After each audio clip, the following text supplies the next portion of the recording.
Hello and welcome to Identerati Office Hours. I'm your host, Mike Schwartz, founder of Glue. Today is episode 154. Our guest today is Reed McGinley-Stempel, co-founder and CEO of Stytch. Welcome, Reed. Thank you for having me. Excited to be here. So before we dive into the actual episode, you have a really interesting career trajectory. Maybe you could just give us a quick overview. Yeah, so I first got started in tech when I joined an API company in the fintech space called Plaid. What Plaid does is it effectively creates an interface to 10,000 plus financial institutions so that you can connect your bank data to, Coinbase, Robinhood, Venmo, et cetera. If you've ever connected your bank data to another fintech application, you probably use Plaid. And there I worked on the identity and authentication team because we had this interface that, was effectively that proxy for 10,000 plus banks logins. As you can imagine, there were really interesting problems to solve there. One, in terms of the attack surface that we had, of people trying to credential stuff, do account takeovers of other people's financial accounts because we were the singular API. But also, we only made money when a user successfully connected their account. So we had a lot of interesting kind of learnings around conversion, UX, et cetera, of how do you actually push users down the funnel. Informed a lot of my thoughts on passwords and passwordless and where the world's going. The other kind of interesting thing in the Plaid side was the way that we worked was, this was before banks actually supported OAuth. So Plaid was what I would call a good bot, where we Mhm. would reverse engineer the mobile APIs of these top banks. And we'd have to send, large amounts of traffic that were seemingly, they were permissioned by the end user, but we didn't want to be seen as a bot and blocked by Shape Security or whatever kind of anti-bot solution that the banks were using. So a lot of very interesting learnings, both on the core authentication side, but also the reverse engineering for good. And I mentioned that because we ended up using a lot of those learnings for how we defend our own endpoints against fraudsters, attackers today. And then that led me into, in 2020, founding Stytch, which is a customer identity and access management platform, kind of do everything in the customer identity side. So consumer authentication, B2B, identity and authentication. We don't do workforce identity. We leave that to the Oktas of the world, the Azures of the world. And then we also do a lot of anti-fraud work. And more interestingly, over last year, as I'm sure we'll talk a lot about today, agent identity has been the kind of like biggest inflection to the business and market that we've seen, where a lot of companies have had to rethink what their customer is or can do, and what can be delegated on their behalf. And then kind of the last thing I'll kind of mention related to that is, as this is fresh news as of the last few weeks, but we recently were acquired and merged with Twilio, closed that transaction just a couple weeks ago. Twilio had been actually a pretty core vendor for us in terms of how we supported SMS, WhatsApp, email authentication methods, whether, OTP and magic links and things like that, password resets. And now really excited to kind of be building within Twilio. What does the next kind of intelligent identity layer look like for customer identity and agent identity on the internet? So I want to pivot into AI because there's a lot to go over, and the topic today is about agentic AI identity and security.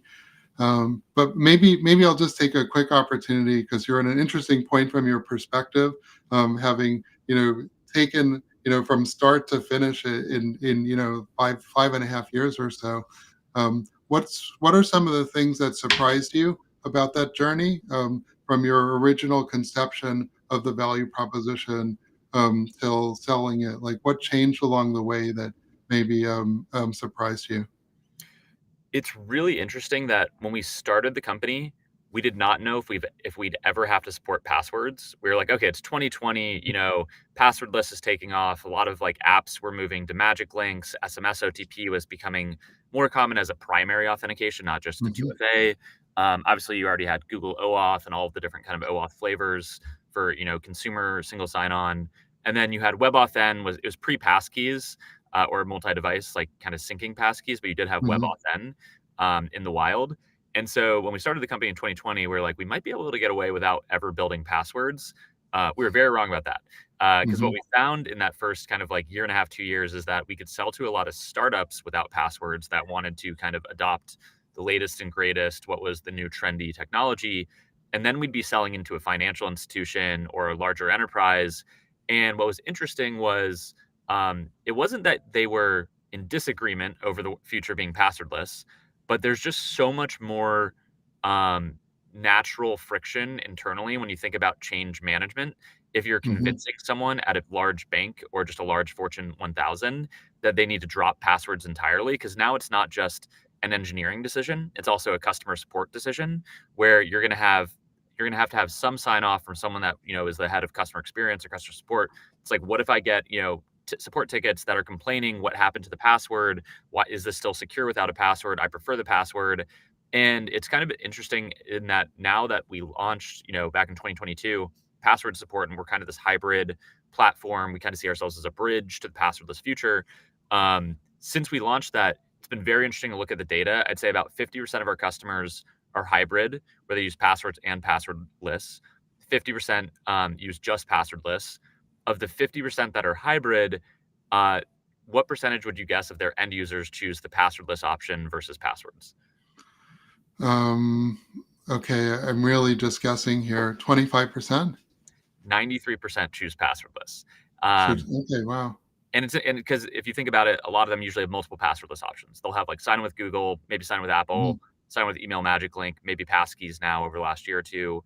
And it's interesting that I actually don't think that invalidates people taking a hybrid approach, because that's still like 7% on average of your end users that, even though there are 3 to 4 other options, are choosing this more familiar option. And we've seen some of these companies just deprecate it entirely if they think their customer base can accept it. But I understand Yeah. at large organizations, there's a lot of concern with deprecating that. So that's maybe been the interesting one, that if I take a step back, it's really like seeing the market it's like very important as a founder to see the market as it is versus how you want it to be.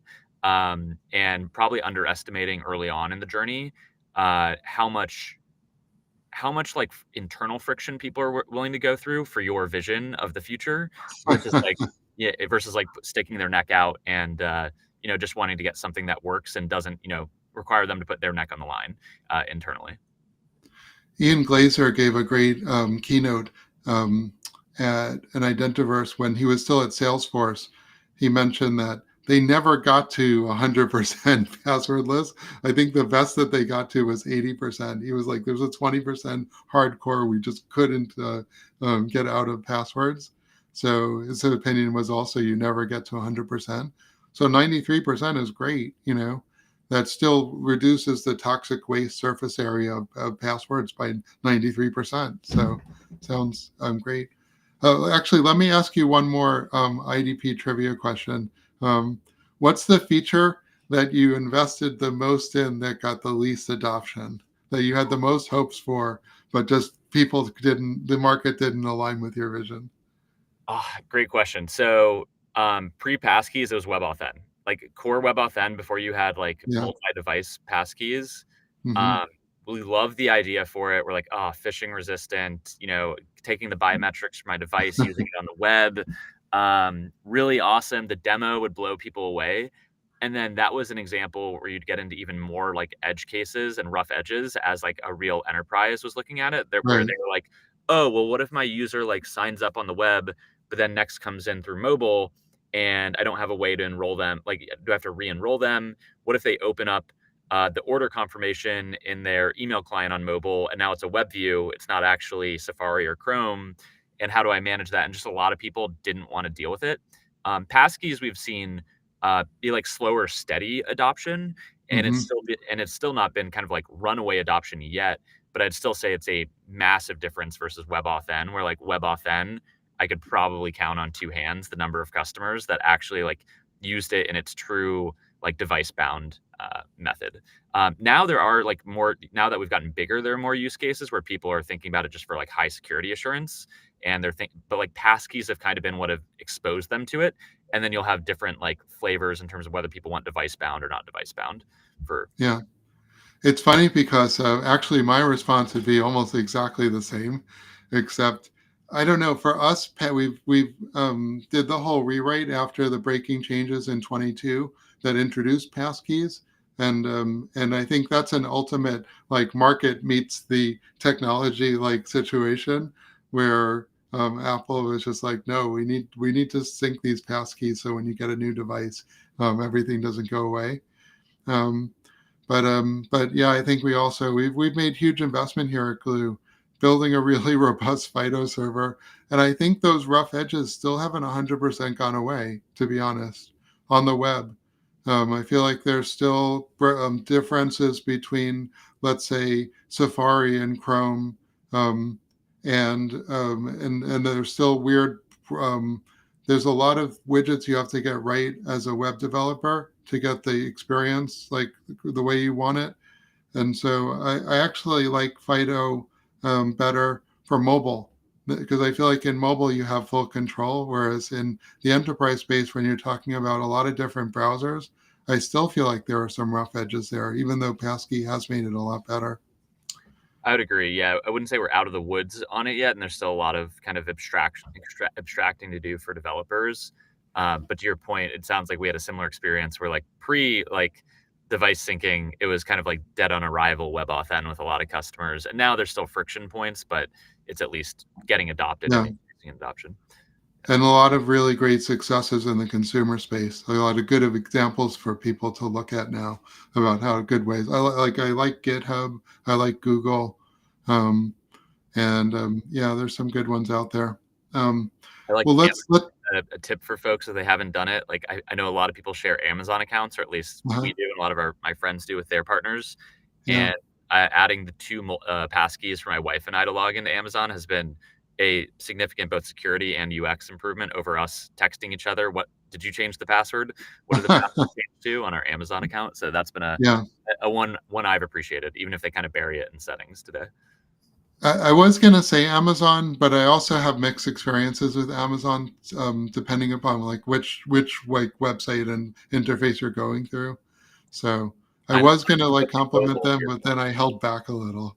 Yeah, So, no, that's um, so let's pivot into AI because we were chatting before the live stream started about how big of an impact AI is having on all of technology. And maybe I was looking at your at the landing page. Where do you see the intersection with AI or let's say MCP on the infrastructure side? Where do you see Stitch helping developers in this area? Yeah. So the primary kind of service that we provide to developers today is we help applications that haven't had to think about becoming an OAuth 2 compliant identity provider easily get a toolkit that makes them OIDC compliant out of the box. And so they can Hmm. just use our kind of React components to effectively embed this identity provider functionality within their application, either standalone, they can bring their own existing auth setup, whether they're using Ping, Auth0 in-house, or on Stytch, if you're already using us for the kind of core user account model, you can just layer this on top.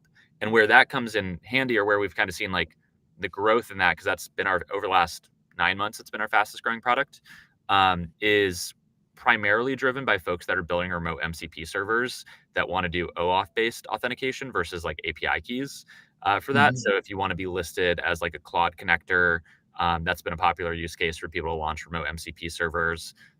As Claude has kind of moved to that as being the standard OAuth versus API keys.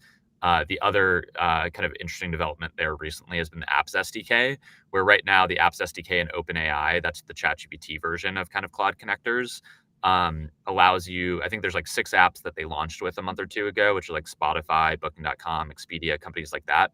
But we're seeing a lot of apps be developed in the developer mode where you can kind of turn on access any app and they're exposing themselves. They're trying to bring authentication state of their application into the chat GPT interface.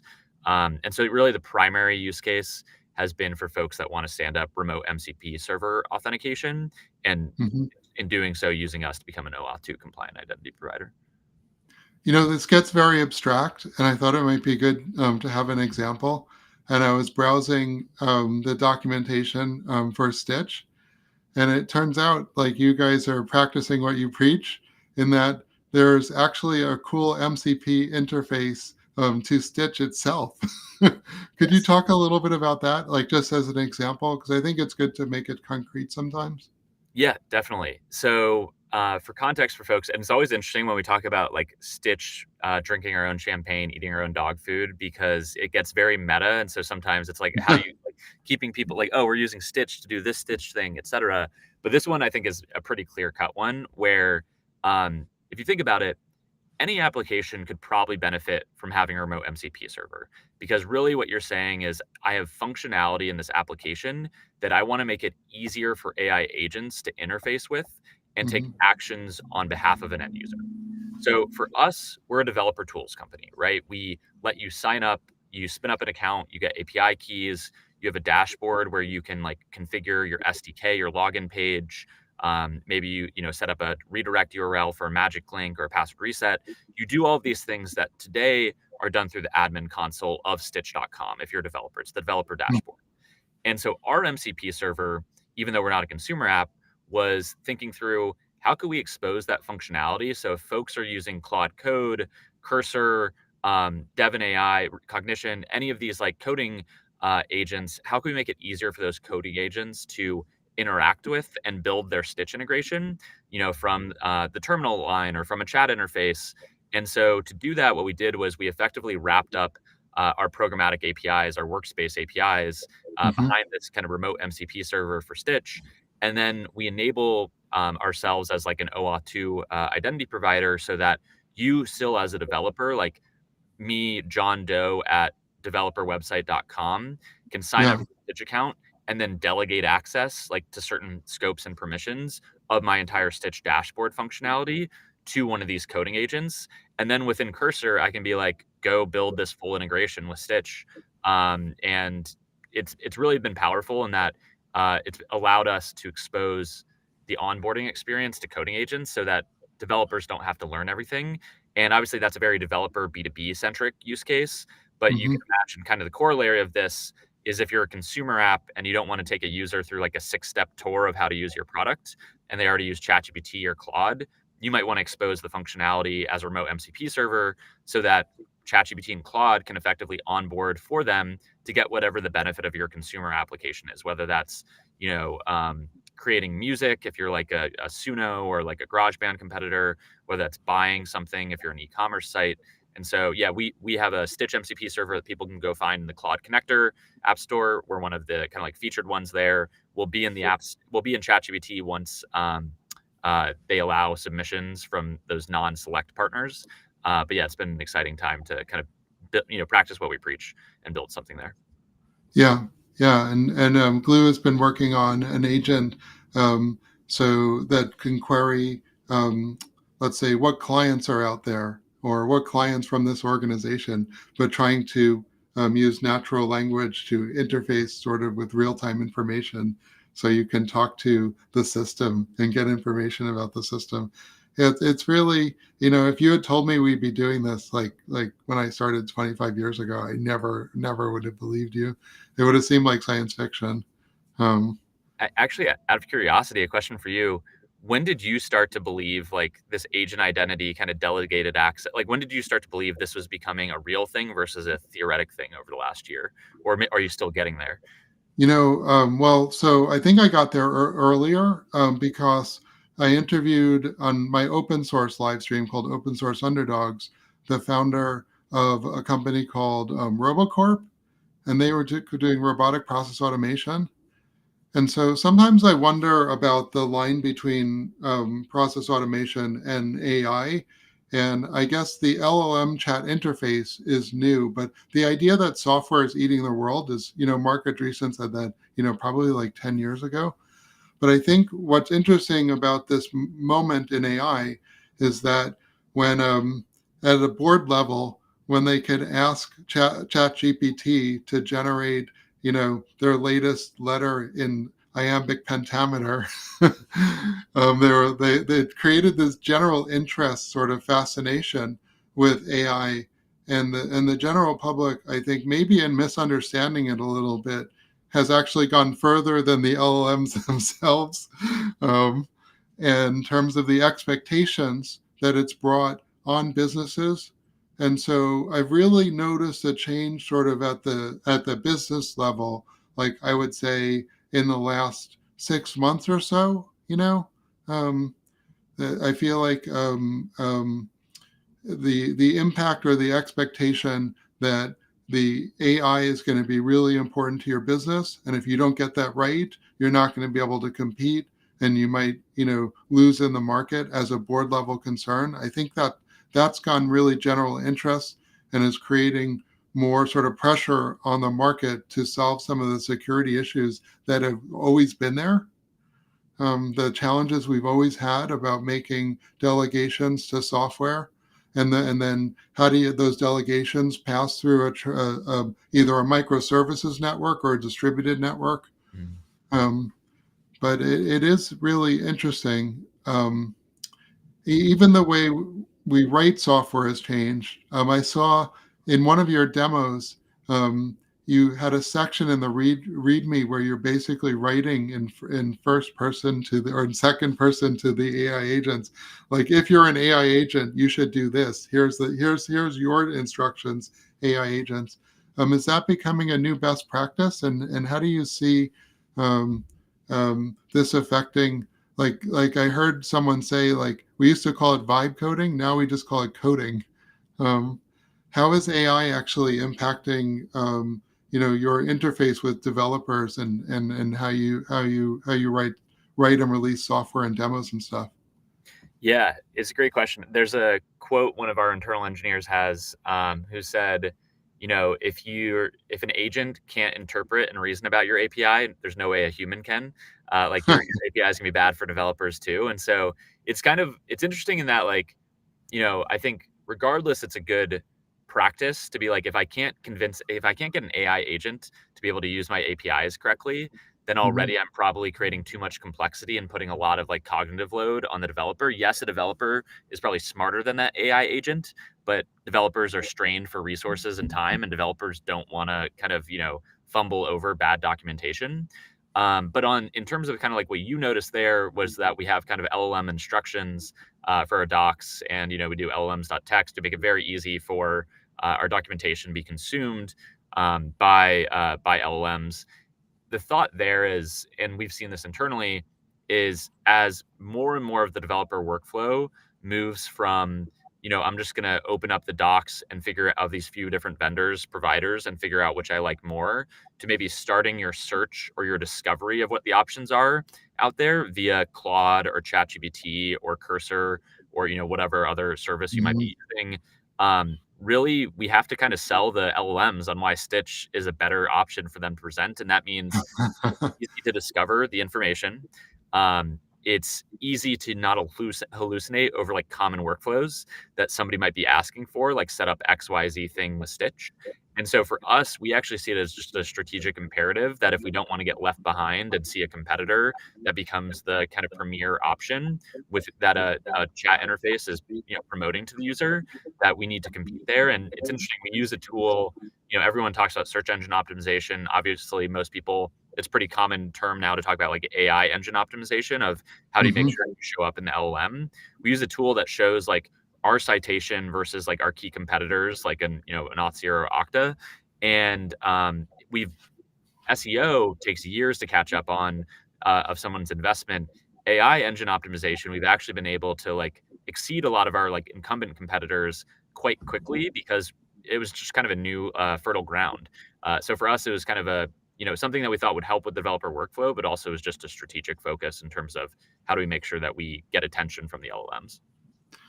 I've noticed that AI is a real level setter. It level sets, I think, or the some of these challenges.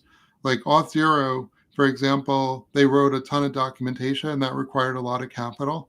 Well, the cost of like generating content has gone way down with LLM. So I've noticed that the playing field has been leveled by AI in a number of areas.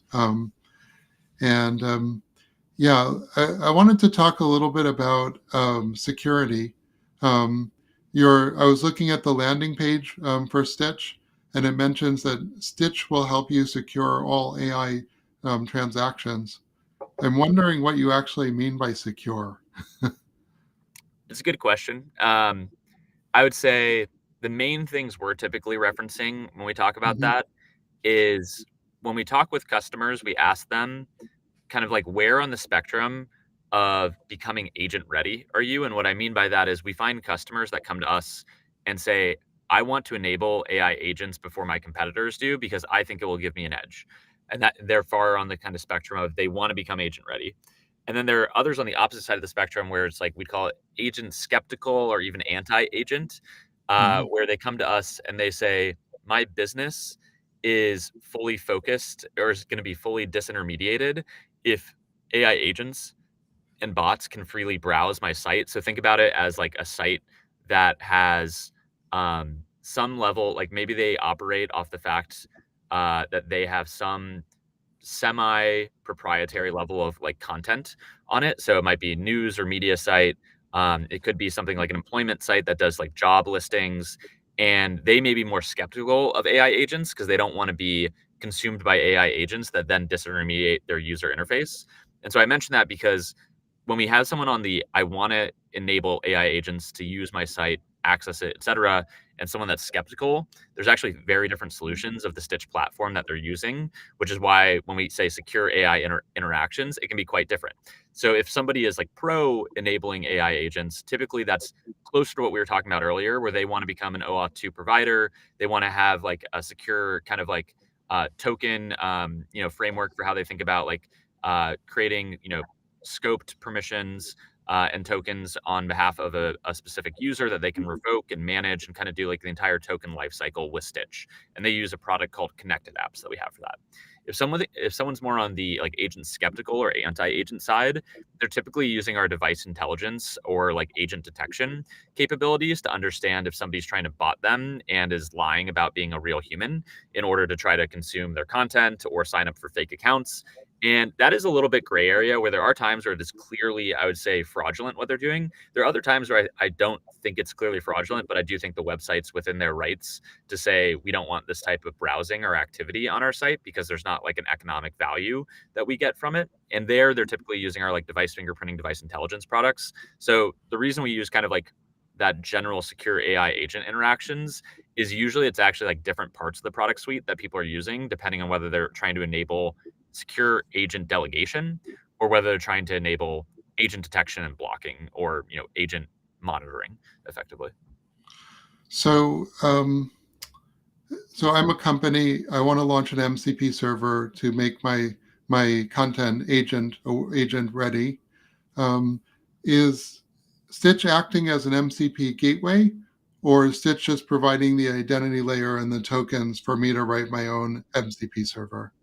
The latter. So we do partner with kind of some of these other companies that are more focused on the MCP gateway, but we're Hmm. fully focused on kind of like handling the OAuth lifecycle for you, token management, user consent management, things like that. And we'll help you kind of secure your remote MCP server, but we're not necessarily like an MCP building platform. I see. Um, And what type of controls are there? So I have, let's say I want to expose content. Let's use your MCP server example. It's actually a pretty good one. So I want to list my projects in Stitch.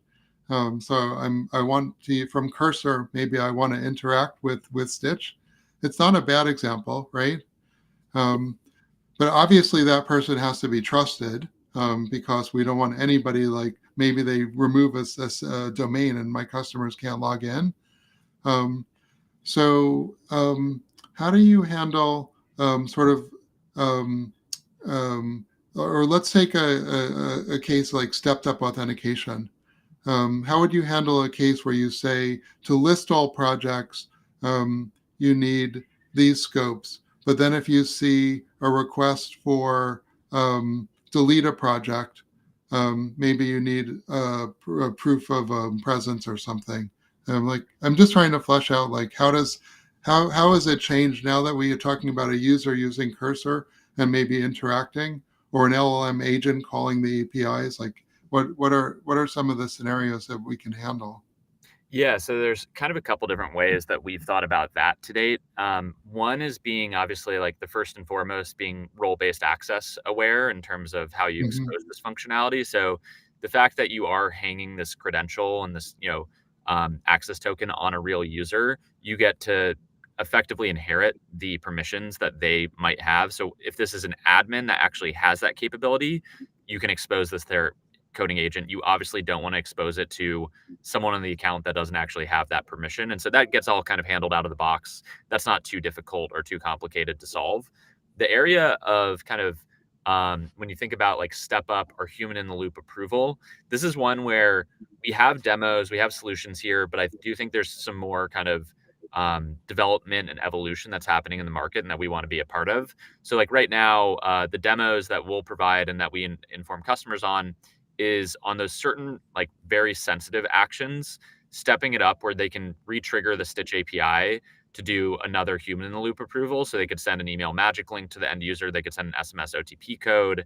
They could effectively kind of like delegate it out, and like SIBA is one way that they can kind of think about this. But I will say that like we've not yet seen like a standard way that everyone is doing this. So like we just have other authentication products that we're able to layer on in some of those examples and demos with customers as we help them through POCs. But I think there's more work to be done there, if I'm being honest. What's your, there's sort of a trend towards central policy management. Okta's launched OpenFGA. I'm a big fan of Cedar. We've also seen OPA in the cloud native space has 10 million downloads, I think now. What are your thoughts? Do you think this is an area that you might expand into? Because ultimately, affecting some of these policies would require some policy and decision making. What's your take there on the trend towards centralized policy management? It's a very hotly debated topic internally, if I'm being honest. I think we honestly see pros and cons in terms of I do see it being a core part of this future, right? Like authorization and fine-grained authorization just becomes significantly more meaningful and important in an agent-based world. Where I think a friend of mine that runs an FGA company had a good analogy where he was saying that unlike this previous world where humans might get a ton of different permissions and like scopes that they never use in a SaaS application, like you're kind of like limited on the blast radius on how much time in the day or how much personal bandwidth someone has to mess up all of these like over permissioned like options that they have within these different accounts versus an AI agent is kind of like limitless in what it can do if you give it the wrong permission or if you over enable it. And so FGA, I do think is going to, in authorization is going to be a pretty critical point about getting the security angle right. The thing that, I think there's also a drawback is us as kind of like a hosted authentication platform is you trying to have to sync data in between like where should it sit? Should it sit close to your application, like in your own database, or should it sit with someone like a Stytch or an Okta, et cetera? And if I'm being honest, I think it's still a pretty debated topic internally on what the right path is there. Yeah, and that's an interesting point. I was at KubeCon and I went to an FGA presentation by the Okta team, and they were talking about a data synchronization challenge between keeping the database and the policy graph in sync and doing transactions so that, because you don't want them to be out of sync, then either your security or your data is out of sync, which is bad. Yep. And so you're right.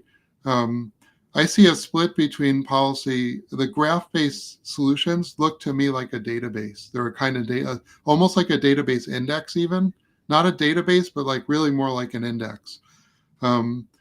And whereas, so I'm more of a, I think in my view of the policy decision world, we want more of an engine where we have a static set of policies that gets refreshed from the enterprise, and then decisions made on tokens, and it doesn't really have a lot of data in there, although you could push data in there. So yeah, definitely, I agree that we're in, it's still very early, and I'd say we don't even know how to express the policies. We don't know how to create the tokens. We don't know the flows that you need. It's very early in a lot of respects. And let's start there. At the identity layer, there's a lot of questions about what's the right identifier for an agent. Is it a URI? Do we get that URI from a SPIFFE registration?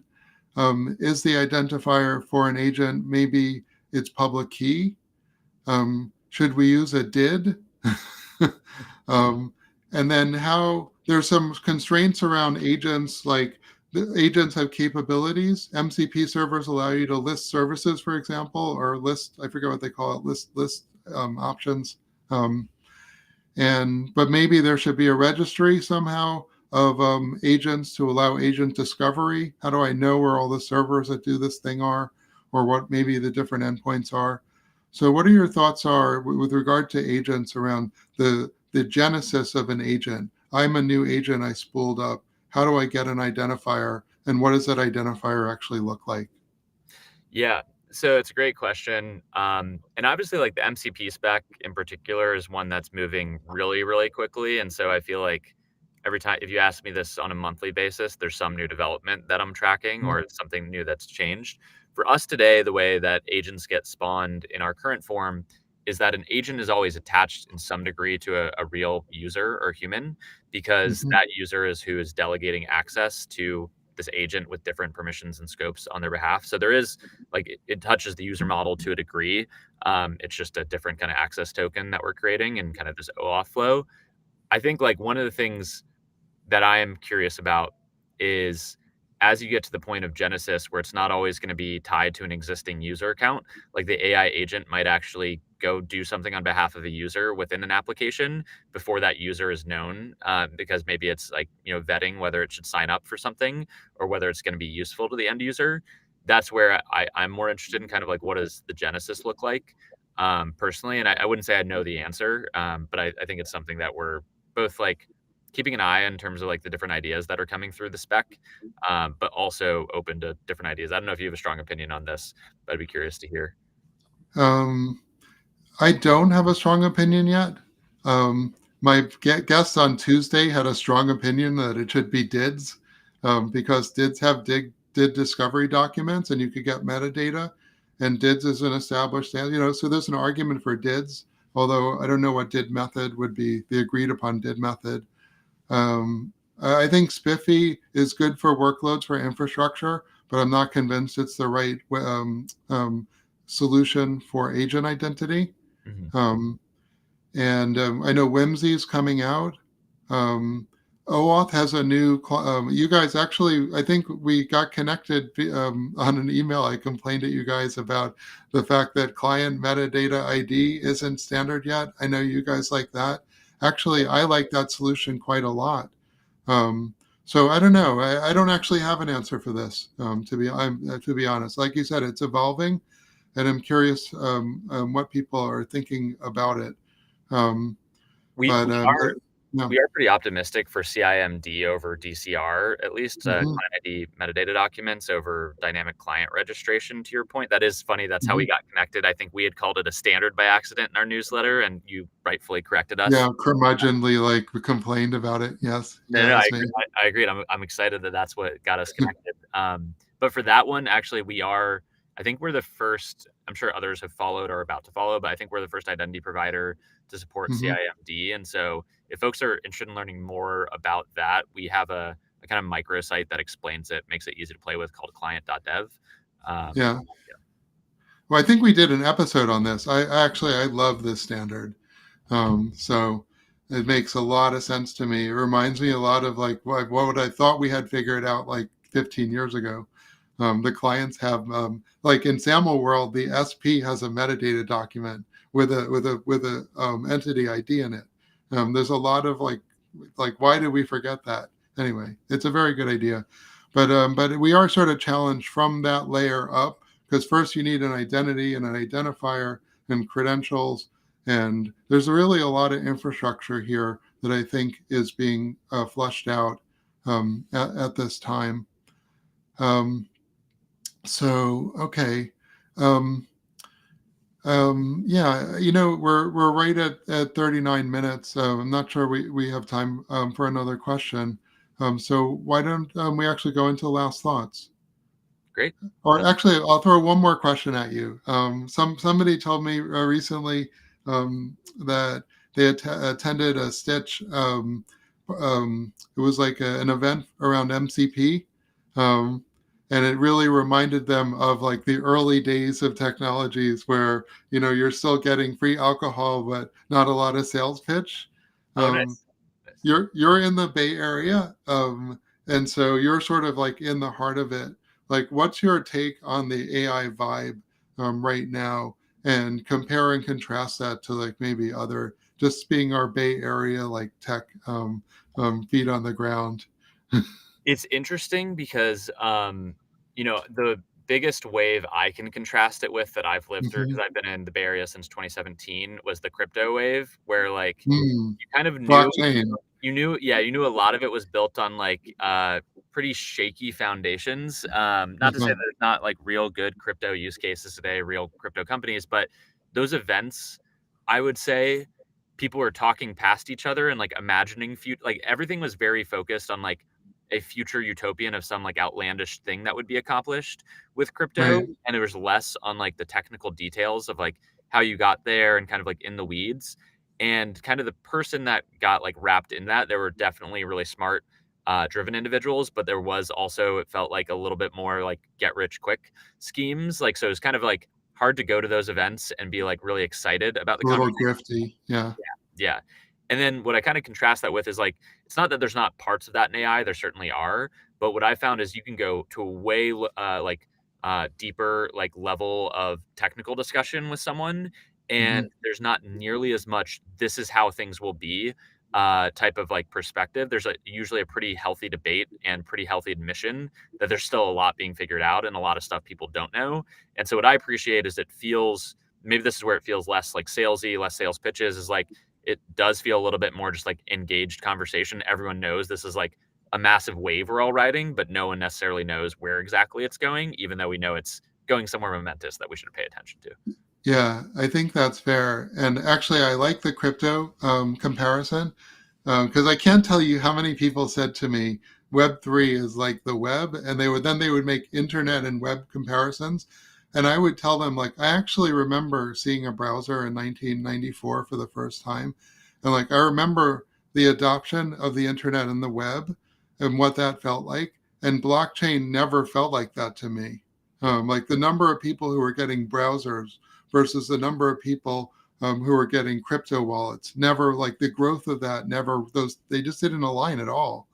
Yep. Um, but in AI, I think when you look at the number of agent projects on GitHub and the number of MCP projects on GitHub, it's staggering. Or you look at a project, Auto GPT has 100,000 stars. Um, so and that reminds me of the internet, of the web, Yep. actually. That type of like torrent adoption, that does seem like the web. And I think like, yeah, to be fair, there is, because of the uncertainty of like maybe where this is going, I think it is, to me, it is a sign that this is really early days, you know, like people companies haven't staked out like what is the positioning yet, the exact positioning of the product, and they don't know where to go. So yeah, so I think right now, yeah, it's sort of a land grab for mind share, maybe. Yep. um, okay, great. Any last thoughts? What new events, stuff you're working on? Yeah, I think main thing I would flag is that if anyone's going to be at reInvent next week, we'll be there. Twilio will also have a booth. I'd be excited to talk with anyone about both agent and other identity, but in particular, if you have ideas or questions about agent identity, we've done a lot here, but also there's a lot of inventing that we're doing with customers, and so we'd just love to talk with folks. I'm also available if people ever want to reach out on LinkedIn, on Twitter. I'm McStempel. And I'm Reed at Stytch.com if folks ever want to chat more just over email. But yeah, if you're not going to be at reInvent, drop me a line as well. And we'd just love to continue the conversation if there's questions you have or ideas and thoughts for kind of the direction we're taking our agent identity solutions. Okay, awesome. I want a quick apology. I had the wrong title up, and I was trying to figure out what was wrong. But now that would be the correct title: "The Future of Agent-Ready Identity." Apologies about that. Um, but I will announce the next episode, which I hope is right. Applying governance to digital trust. It's an episode about Glyph and Glyph organizational identifiers. Should be interesting. Just like to ask the audience, if you're enjoying this content, please follow on LinkedIn and YouTube. And we just passed 1,000 followers on YouTube, so I was ignoring YouTube, but now I'm going to remind you to follow on YouTube. So with that, I will say thank you, Reed, so much. This has been a real pleasure. And thank you, audience, and we'll see you next time. Thanks for having me.